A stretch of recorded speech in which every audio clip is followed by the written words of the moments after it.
शेतकऱ्यांसाठी लढणाऱ्या रविराज साबळेला पुन्हा 31 कोटीची नोटीस मंत्री बावनकुळे यांच्या वकिलांनी पाठवली. पहिल्यांदा पाठवली होती 25 कोटीची, आता दुसऱ्यांदा पाठवली 30 कोटीची.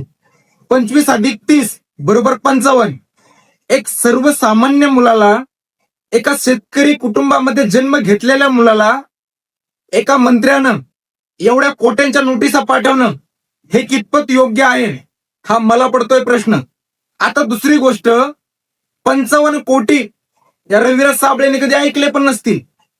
एवढे जर पैसे जर तुम्हाला द्यावा लागत असेल ना, काय कारण काय माहिती का? ज्या पद्धतीने रविराज साबळेने आरोप केले, पुरावे आहेत, FIR आहेत, तेव्हाच ते आरोप केलेत. पण मला एक गोष्ट समजली नाही, राजकारण पहिलेही होतं, राजकारण आताही आहे.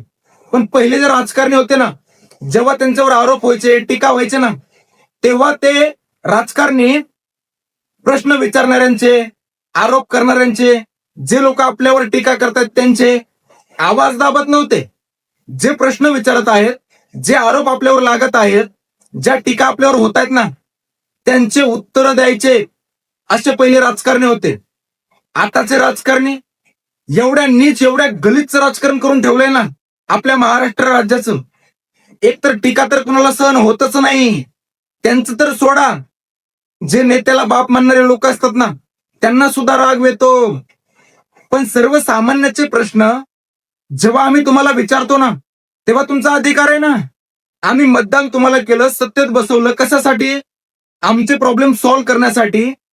हा महाराष्ट्र राज्य सुरक्षित चालण्यासाठी तुम्हाला सत्तेत बसवलं, तुम्हाला खुर्च्या दिल्या, तुम्हाला पद दिले.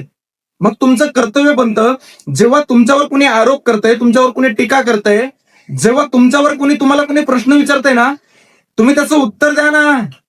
तुम्ही सर्वसामान्याचा आवाज का दाबताय? मंत्री बावनकुळेंनाच मी बोलत नाहीये, या सरकारला, इथल्या व्यवस्थेला मला प्रश्न विचारायचा आहे. तुम्ही आवाज का दाबताय सर्वसामान्य शेतकऱ्यांच्या मुलाचा? मेटाला काहीतरी आता मेसेज पाठवलाय, काहीतरी मेल केलाय, रविराज साबळेचं अकाउंट बंद करा. कशासाठी हे? आणि एक गोष्ट नक्कीच सांगाल, तुम्ही मेटाला मेल करा, इंस्टाग्रामला करा, फेसबुकला करा, सगळ्या सोशल प्लॅटफॉर्मला करा, पण आहे ना, रविराज साबळेच्या पाठीशी महाराष्ट्रातील शेतकरी उभा आहे. तुम्ही कितीही प्रयत्न केले ना, तरी सुद्धा रविराज साबळेचा आवाज दाबू शकत नाही.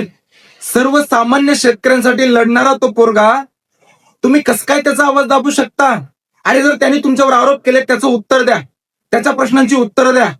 अशा पद्धतीने तुम्ही कुणाचाच आवाज दाबू शकत नाही. आणि अशा किती जरी नोटिसा तुम्ही पाठवल्या ना, तरी सुद्धा